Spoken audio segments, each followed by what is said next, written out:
Hello, my name is Fiona, and I'm a certified teacher and a Praxis coach with Study.com. Are you planning to take the Education of Young Children exam? This is Praxis Test Code 5024. Praxis 5024 is a multi-subject exam. This problem set covers the category of Content Pedagogy and Knowledge. Let's review the types of questions you can expect to find on the exam. Problem number 1. A teacher notices a student is struggling with new vocabulary terms. In this case, the most effective first step for addressing this issue would be encouraging the student to take more time to read at home, setting up a parent-teacher meeting to discuss the issue, assigning additional homework focused on vocabulary, or evaluating the student's current vocabulary. Encouraging more reading at home can be beneficial, but might not address the root cause of the struggle. So we can cross that out. A parent-teacher meeting is useful for long-term solutions, but is not an immediate step to understanding the issue.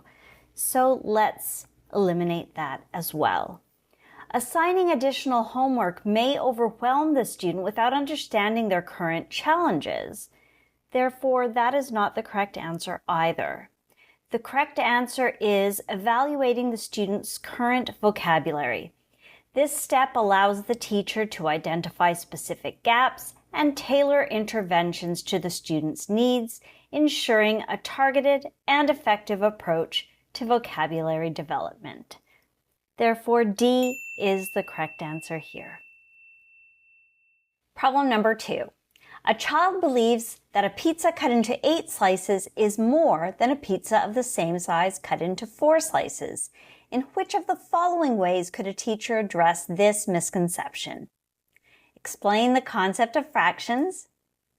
Have the child help slice a pizza into different numbers of slices. Show a video about pizza slicing. Or ask the child to guess which pizza weighs more.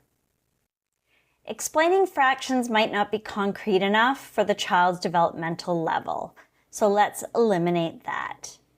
Showing a video is passive and may not fully engage the child in the understanding of the concept, so we can cross that out as well.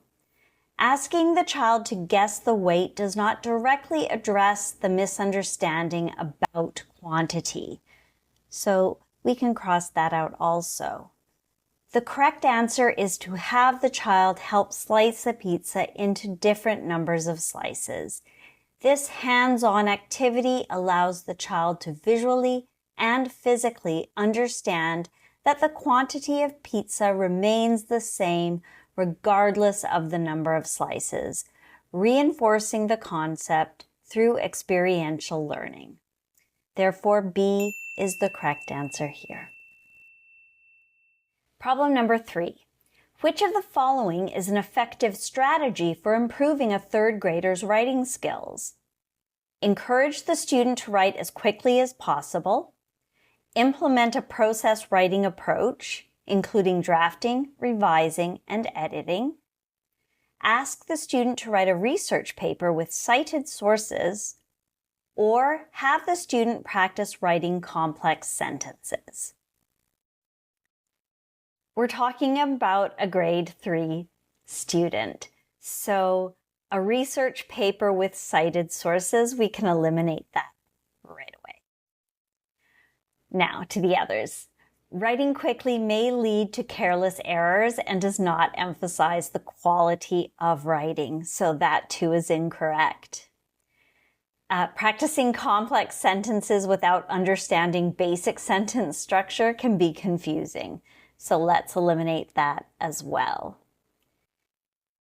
The correct answer is implementing a process writing approach, including drafting, revising, and editing. This approach helps students understand the stages of writing, allows for thoughtful development of ideas, and teaches the importance of revising and refining their work.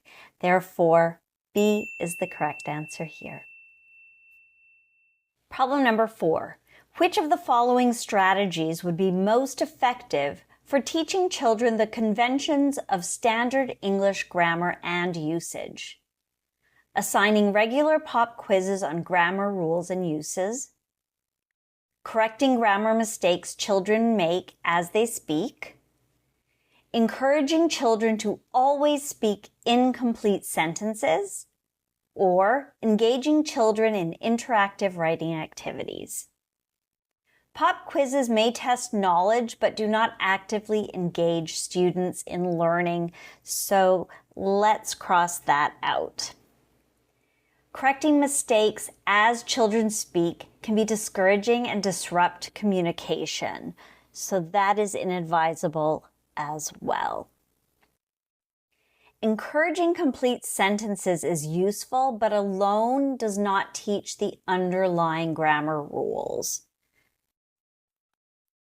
The correct answer is engaging children in interactive writing activities. This strategy provides hands-on practice, reinforces grammar rules in context, and makes learning grammar enjoyable and relevant.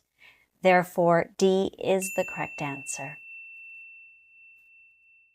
I trust I was able to clarify the types of questions you will find about the subtopic of Content, Pedagogy, and Knowledge for the Praxis 5024 exam. Please remember to like and subscribe to this channel so that with Study.com's help, you will feel confident and prepared on exam day. Bye for now.